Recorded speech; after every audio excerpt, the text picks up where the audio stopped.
Right now, let's turn our attention back to the cost of living.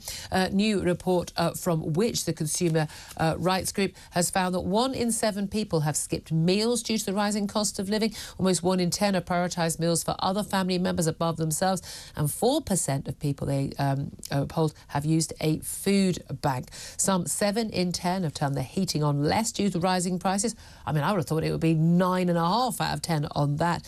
Almost 40% are using less hot water, and just under 20% are having fewer cooked meals. Let's talk about this to Harry Kind. He's a consumer journalist at Which and joins us now. Good morning to you. Good morning, Julia. Thanks for joining us. I wish it was under a happier circumstance. We're doing something to sort of help people with, their consumer choices. But this Consumer Insight Tracker is very useful to know about how the cost of living is really impacting ordinary families around the country, isn't it? It really is. It's a cost of dignity crisis at this point. These are people who are having to do things that they never thought that they'd have to do in their lifetimes, whether that is single parents, whether it's retirees, people in good paying jobs, or so they thought, are now in a position where food prices have gone up by 16% in the supermarket. The energy prices are, over twice what they were a couple of years ago. And so the money that they've got doesn't stretch nearly as far. And what we're seeing here are the outcomes of that. Yeah. So whether that is skipping meals, whether that is having to use food banks, all of which are higher for people who are single parents, who are on universal credit, or whether it's people who are in a position that they're saying, I'm actually having to skip or default on really crucial payments. 2.3 million households skipping these important payments, which means they've got problems now, but down the line, we're going to see credit scores being decimated, we're going to see malnutrition, we're going to see serious health problems. So we need to solve these acute problems now so we don't have huge chronic issues in the long term. And that's the thing, isn't it? This is very different from previous debates, which get, very political about, are people managing their money? Are they managing their budgets? Why can't they work longer hours? They to pay their bills. I've had very little time for people saying the working poor. If you're working 2 days a week and you can't pay your bills, then the answer is to work 5 days a week. So I'm sorry, I'm quite old-fashioned on these things. But we are talking about families being hit now because of that inflation level. And it's not 10% for the essentials, as you say, for energy and for food. It's way, way, way higher. That we're talking about families, they're doing the right thing. They've always been able to budget, make ends meet, and they cannot make ends meet anymore. They just can't do it. The money does not cover the bills, no matter what help they're getting from the government with their energy bills, and it doesn't cover the food costs as well. Skipping payments on crucial things like maybe you make a late payment on your lecky bill is one thing. You make a late payment on your rent, you could lose your home. Late payment on your mortgage, you say or credit card bills, you are going to be in a whole heap of trouble long term. But at the point at which it's a choice between paying for food and paying that bill, you can see why people make those decisions. But the long-term impact of that is going to be huge. It is. And, people are making these decisions. And what I would say is if you're in that position or you're worried you're going to be in that position, just don't deny it. Come clean with yourself, realise that's what's going to happen, and approach who you owe this money to. Electricity companies, they can't cut you off if you tell them that you are struggling. They have to sort out payment plans, maybe ways of cutting back, even grants that they can give you. Your mortgage company, the bank, they should be giving you payment holidays if you are struggling to pay.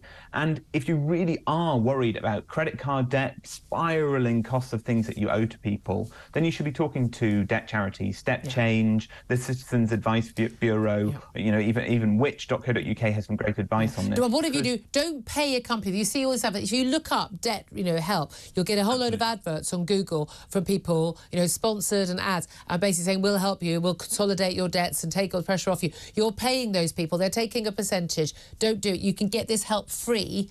I know my mum volunteers with the Citizens Advice. They do fantastic work helping people with their finances. And often, again, they're the ones who call the companies on their behalf and make those things. The key thing is don't put your head in the sand.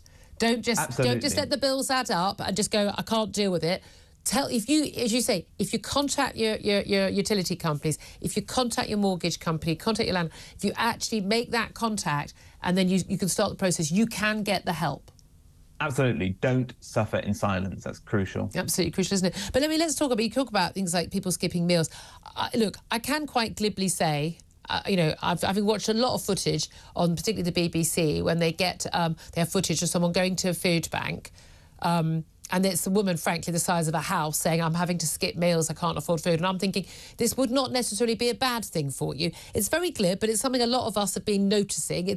I've yet to see anyone skinny being in footage at a food bank. Maybe those people are not willing to talk. No, but I've been to a food bank myself, and I've seen the people there. But there is a concern that, you know, there are some people. Lots of people are cutting back. There are some people who are cutting back on stuff, on the vital stuff. Some people who are having to learn to cut back on stuff which yeah, maybe you can't get takeaways every night and get fizzy drinks and you know, and have takeaway pizza. There is a lot to be said along the lines of what people like Lee Anderson, the Tory deputy chairman, is saying about, you know, people learning how to budget, people learning how to cook and learning these life skills to enable them to scrape through with less. I don't want people to have less, but if they do, there are ways of dealing with it. Well, what we're hearing is that people who are, you know, being hit by cost of living crisis are actually cutting back on healthy food. They're having to actually eat less healthy, whether that's because they don't have the facilities to cook. Or the knowledge. You know, expensive gas, you know, if it costs a lot of money to cook food. And when we're hearing stories of people going to food banks and basically asking for food that they don't have to cook, you know, they're going for things that, you know, maybe I can do this in a microwave, maybe I can do it in a kettle. And absolutely, there's some really good ways of saving money on your energy bills with that. But we are hearing of people saying, I am struggling to eat healthily now because, and this is part of our campaign, is that a lot of the food that's available in your local corner shop when you can't reach the big out-of-town shopping centres is that unhealthier food. And often the biggest discounts from supermarkets come on the unhealthiest food. And when you have a choice between a very, you know, some overpriced vegetables, some milk that's gone up by 25%, and chocolate which has gone up by, say, 2%, or a ready meal which hasn't gone up by as much, which won't require the you know, the heating costs, the cooking costs at home. It is no wonder that people are having to make less healthy choices. And what we're saying to supermarkets is just make sure that your budget healthy ranges are available in the shops that people are actually shopping And we in. know, don't we, that actually it's the budget ranges that have gone up by the biggest percentage. And it may be small, actual, real terms amounts of money, but that is what makes the difference. And I remember the days it was at 7p, you know, a tin of baked beans. I mean, again, and it's very easy when your life's quite good to go, I'm going to make my time, I'm going to cook the broccoli, I'm going to be, when actually, you know, if you're working 2 jobs and you're exhausted and you're living in a home, you've not got any cooking skills at all, you don't want to put the gas bill on and the gas on, to actually go for the less healthy option. Again, we are some of our own experiences when we're making those choices, and it's easy to sit in judgment. Harry Kind, consumer journalist at Which, always appreciate your time. Thank you very much indeed.